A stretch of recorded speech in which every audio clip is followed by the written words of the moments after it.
नमस्कार, आप सभी का स्वागत है। मैं डॉक्टर अंजू ओझा आज आपको राजस्थान की जलवायु के भाग द्वितीय के बारे में बताने जा रही हूँ। इसके पूर्व के वीडियो में हमने राजस्थान की जलवायु के भाग प्रथम के बारे में अध्ययन किया, जिसमें हमने विशेष तौर से राजस्थान की जलवायु की विशेषता, राजस्थान में कम वर्षा होने के कारण राजस्थान में आर्द्रता, हवाएं तथा आंधियों के बारे में अध्ययन किया। आज हम इस भाग 2 में राजस्थान में पाई जाने वाली विभिन्न ऋतुओं के बारे में विशेष तौर से अध्ययन करेंगे। तो जलवायु के आधार पर राजस्थान में परंपरागत रूप से 3 प्रकार की ऋतुएं पाई जाती है: ग्रीष्म ऋतु, वर्षा ऋतु तथा शीत ऋतु। यहाँ हम बात कर रहे हैं ग्रीष्म ऋतु की। ग्रीष्म ऋतु जो होती है वो मार्च से आरंभ होती है। इस समय सूर्य उत्तर की ओर अग्रसर होता है, यानी उत्तरायण स्थिति में पहुंचता जाता है, जिस कारण ताप में वृद्धि होती है और वायुदाब कम होने लगता है। तो तापमान और वायुदाब एक दूसरे के विपरीत होते हैं। यदि ताप में वृद्धि होती है तो वायुदाब कम होने लगता है। अप्रैल में हवाएं पश्चिम से पूर्व की ओर चलती हैं। हवाएं गर्म थार मरुस्थल को पार करते हुए आती हैं, इसलिए शुष्क और गर्म हो जाती हैं। अप्रैल व मई में सूर्य लंबवत चमकता है व तापक्रम में दैनिक परिसरण में वृद्धि होती है। आर्द्रता 1% गिर जाती है और दिन गर्म होते हैं। ये स्थिति रहती है अप्रैल तथा मई में। इस समय बीकानेर, फलोदी, जैसलमेर व बाड़मेर आदि में दैनिक तापक्रम 40 से 45 डिग्री तक चला जाता है तथा दोपहर के समय ताप 30 डिग्री सेंटीग्रेड और तीसरी पहर तक 49 डिग्री सेंटीग्रेड तक पहुंच जाता है। गंगानगर में उच्चतम ताप 50 डिग्री सेंटीग्रेड तक पहुंच जाता है और रात्रि में तापमान गिर जाता है। इस ऋतु में भयंकर लू चलती है तथा तीव्र गर्मी के कारण वायु भंवर बन जाते हैं, जो रेत भरी आंधियों के साथ मिलकर भयंकर रूप धारण कर लेते हैं। रेत की आंधियों का औसत वर्षा में गंगानगर में 27 दिन, कोटा में 5 दिन, अजमेर तथा झालावाड़ में 3 दिन रहता है। इस ऋतु की अन्य विशेषताएं हैं: शुष्क वायु, उच्च तापमान, गर्म तथा शुष्क पश्चिमी हवा। संपूर्ण ऋतु में सापेक्षिक आर्द्रता 35 से 60%, दोपहर में 10 से 30% रहती है। तो ये है यहाँ के ग्रीष्म ऋतु की विशेषता। दूसरी ऋतु है वर्षा ऋतु।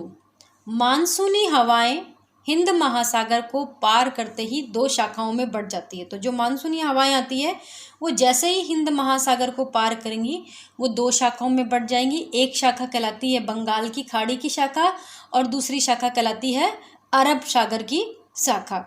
राजस्थान अपनी स्थिति के कारण दोनों मानसून शाखाओं के रास्ते में आता है, फिर भी यहाँ वर्षा कम होती है।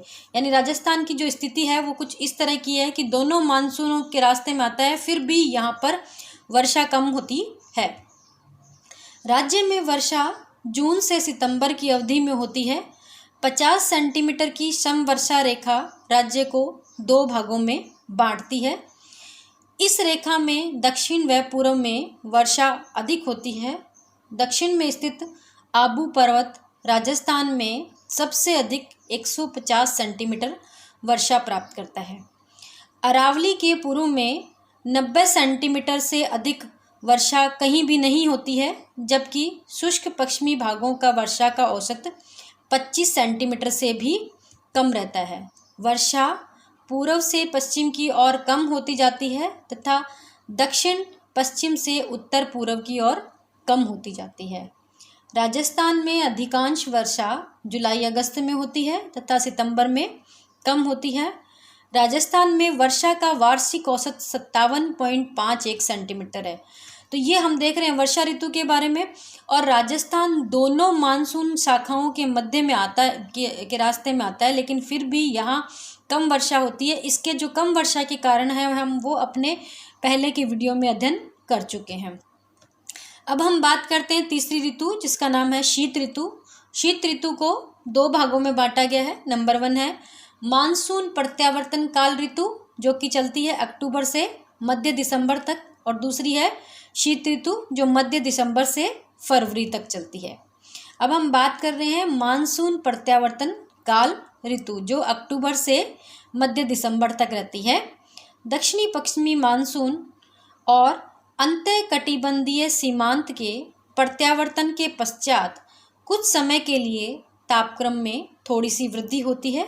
इसके पश्चात शीत ऋतु तक धीरे धीरे तापक्रम निम्नतम बिंदु तक गिरते जाते हैं।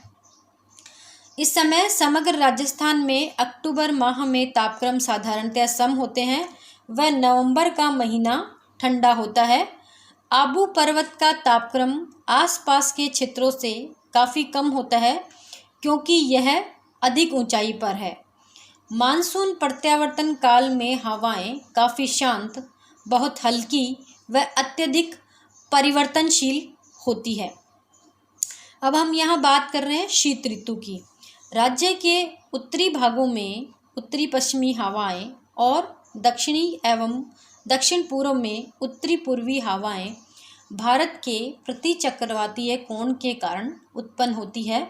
फलस्वरूप शीतकालीन चक्रवात राजस्थान में पश्चिम से पूर्व की ओर अग्रसर होते हैं। इस समय पूरे प्रदेश में तापक्रम धीरे धीरे कम होने लगते हैं।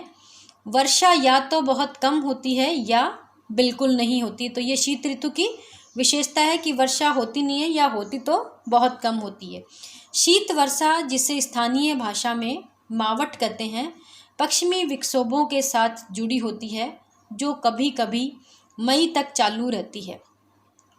जयपुर, अलवर और सीकर इन विक्षोभों तथा गर्तों से वार्षिक वर्षा का 10 से 20% तक प्राप्त करते हैं।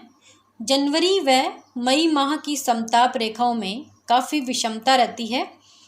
इस समय उत्तरी क्षेत्रों में शीतलहर के कारण तापक्रम कभी कभी पाला या हिमांक बिंदु तक पहुंच जाता है। तो इस समय जो शीत ऋतु होती है उसमें तापक्रम जो है कभी कभी पाला या हिमांक बिंदु तक भी पहुंच जाता है। इसी के साथ ये हमारा विषय यहीं पर समाप्त होता है। अंत में आप सभी का धन्यवाद।